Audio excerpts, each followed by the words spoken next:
नमस्कार, मैं doctor Sushil Kumar Singh, director प्रयास आईएएस। इस सूचना के इस छोटे से बुलेटिन में, एक छोटे से प्रोग्राम में आप सभी का अभिनंदन और स्वागत। आप सभी प्रतियोगियों के लिए एक सूचना है हरियाणा सिविल सर्विसेज एग्ज़ाम को लेकर के, जिसका नोटिफिकेशन कह सकते हैं 26 फरवरी को आ चुका है और 3 मार्च से आवेदन की प्रक्रिया है, 2 अप्रैल तक जारी रहेगी।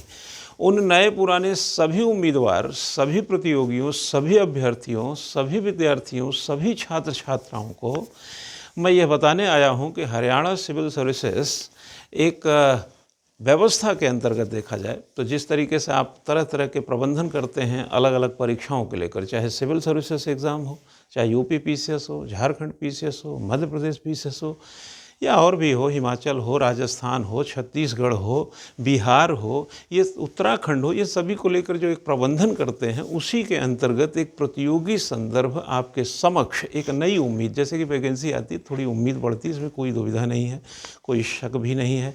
और आपके अंदर एक मन में कौतूहल होता है कि चलो भाई तैयारी कर रहे हैं, एक चांस और मिलेगा, हरियाणा सिविल सर्विसेज की ओर भी चलते हैं।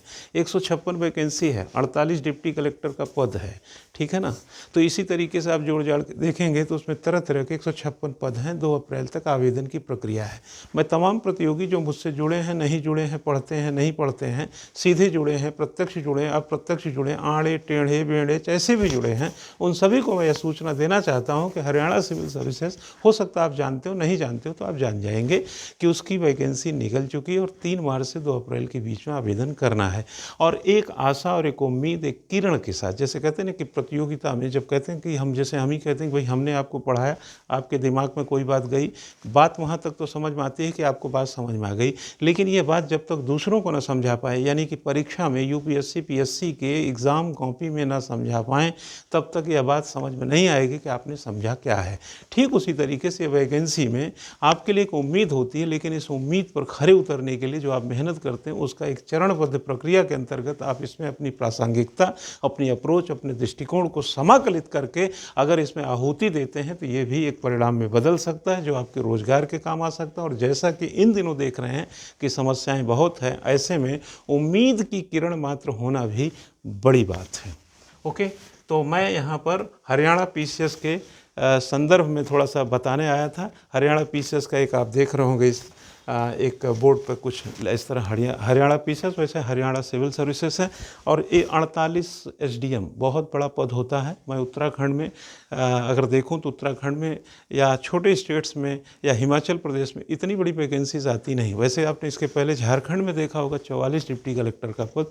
तो ये बड़े मौके होते हैं वो महत्वाकांक्षी, वो मेहनती विद्यार्थियों के लिए जो वर्षों से सपने सजोए हुए हैं। अब मैं आता हूँ थोड़ा सा इसके सिलेबस पे बात करने के लिए। मैंने ये मेरे पास एक, अगर इस मोटिव से हम बात करें थोड़ा सा कलेक्टिव एक एस्पेक्ट में, तो मैं देखूंगा कि यहाँ पर आप देख रहे होंगे कि ये प्रीलिम्स का जो एग्ज़ाम है, इसमें देखें प्रिलिमिनरी एग्ज़ाम में आप, जैसा कि आप जानते हैं मई जून में इसका डेट दिया गया है प्रिलिमिनरी का। और प्रिलिमिनरी जो एग्ज़ाम है, बेसिक एस्पेक्ट में आप समझें, प्रिलिमिनरी एग्ज़ाम है, उसमें 100 क्वेश्चन भाई सी सेट का, 100 क्वेश्चन जनरल स्टडीज़ का, जैसे कि सिविल सर्विसेज में होता है। लेकिन सिविल सर्विसेज में 80 क्वेश्चन जनरल सी सेट के होते हैं, जनरल स्टडीज़ के 100। तो यानी कि मल्टीपल, जैसा कि प्रीलिम्स एग्ज़ाम मई जून में है और जून में ही 13 जून को यूपी पीसीएस का है, 27 जून को सिविल सर्विसेज का है। इसी के बीच में और भी एग्ज़ाम जो भी हो रहे हैं, संभावनाएँ इसी के इर्द गिर्द रहती हैं। अब आता है मुख्य परीक्षा में। देखिए ये दूसरे से थोड़ा सा भिन्न कैसे है, आपको ये अगर समझना है, इसकी भिन्नता को समझना है। यहाँ पर अगर इसकी मैं भिन्नता की बात करूँ, इसको भिन्न कैसे कहेंगे इस परीक्षा को, अगस्त में जो कि होने की संभावना है, सिविल सर्विसेज के इस एग्ज़ाम को अगस्त में जो होने की संभावना, उसमें मेन रिटन एग्ज़ाम में देखेंगे तो इसमें 4 प्रश्न पत्र हैं। एक हिंदी प्लस एस्से हो गया, इंग्लिश प्लस एस्से हो गया, यानी हिंदी इंग्लिश का प्रश्न पत्र हो गया। और उसके बाद जनरल स्टडीज़ का 200 नंबर का, ऑप्शनल सब्जेक्ट एक ऑप्शनल का पेपर होगा, एक 200 नंबर, 2 2 4 और 100 नंबर हिंदी इंग्लिश जोड़ दिए 600 नंबर का, यानी कि रिटन एग्ज़ाम 600 नंबर का है। इसी एवज में अगर आप जाएं तो 75 नंबर का साक्षात्कार। तो मई जून में इसका एक संभावित डेट है, डेट तो है नहीं, संभावित महीना कह सकते हैं। हरियाणा सिविल सर्विसेज का, हरियाणा पीसीएस के संभावित परीक्षा मई जून में है, प्रारंभिक परीक्षा। और 4 प्रश्न पत्र। हालांकि 4 प्रश्न पत्र का ये मतलब नहीं कि ये बड़ा सिंपल है, बड़ा आराम से होने वाला है। देखिए भाई, कई लोग देखेंगे यूपीएससी में हिंदी में फ़ेल हो जाते हैं कंपलसरी में, कई अंग्रेजी में फ़ेल हो जाते हैं और ठीक ठाक फ़ेल हो जाते हैं।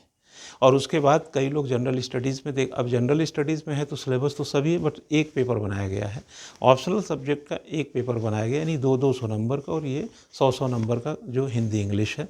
तो कुल मिला के 600 नंबर का एग्ज़ाम है। लेकिन भले ही मैं कहता हूँ कि ये इतना सिंपल नहीं है, मैं कठिन भी नहीं बता रहा हूँ, लेकिन साइकोलॉजिकल आप ज़रा सोचें कि 4 प्रश्न पत्र आपके सामने हैं।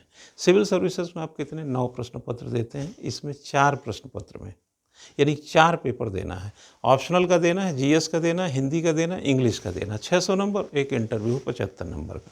तो मुझे लगता है कि आपके लिए मनोवैज्ञानिक रूप से पेपर की संख्या कम होना दबाव को कम करना है, असरदार बनाता है और शानदार बनाता है। तो तैयारी में लगे रहिए और इस सूचना को ध्यान में रखकर कि पहले आवेदन करिए। आवेदन 3 मार्च से शुरू हो रहा, फिर दोहरा रहा हूँ, और 2 अप्रैल तक ये चलेगा। ऐसा मत करिएगा कि 11:59 पर 2 अप्रैल की रात में आप आवेदन कर रहे हैं। यह भी एक प्रकार से उदासीनता, ये सही नहीं माना जाता। इसलिए आवेदन शीघ्र कर देना चाहिए। रोल नंबर छोटा मिलता है, सेंटर अच्छे मिलते हैं, और एग्जामिनेशन हॉल में जाते हैं तो रोल नंबर छोटा, लिखना आसान है, देर तक नहीं लिखना होता, याद भी रहता है। ऐसा कुछ करना चाहिए। क्योंकि मैं एक एग्जांपल दूं कि एक साल हमने अपना जब आवेदन, मैं इलाहाबाद में था, इलाहाबाद में जिस दिन वैकेंसी निकली, शनिवार को अक्सर एम्प्लॉयमेंट में वो निकलता था, और हम लोगों को 5 रुपये का फॉर्म लेना पड़ता था। इलाहाबाद यूनिवर्सिटी रोड से लेते थे, और 50 रुपये को उसमें एक शुल्क वाला टिकट होता था पोस्ट ऑफिस, वो रद्द करा के भेजना होता था। और तय था कि हम लोग उसी दिन भेजेंगे। देखते हैं कितना छोटा रोल नंबर आता है। और सिविल लाइंस में जो हेड पोस्ट ऑफिस होता है, वहाँ से हम लोगों ने रजिस्ट्री किया। फिर भी हम लोगों को 1742, ऐसे किसी को 1744, किसी को 1805, ऐसे 3-4 लोग थे, ये रोल नंबर मिले थे। यानी कि हम जिस दिन वैकेंसी आई उस दिन रजिस्ट्री किए, 3-4 दिन में पहुंचा होगा, तब तक 2000 के आसपास लोग आवेदन कर चुके थे। तो आप भी तीव्रता दिखाइए, तत्परता दिखाइए, लेकिन उसके साथ साथ पढ़ाई के साथ लिखावट को जारी रखिए। क्योंकि अगर पढ़ाई के साथ लिखावट जारी है तो समझिएगा कि रिजल्ट में दिखावट आप ही की रहेगी। समझ रहे हैं ना बात को? Thank you.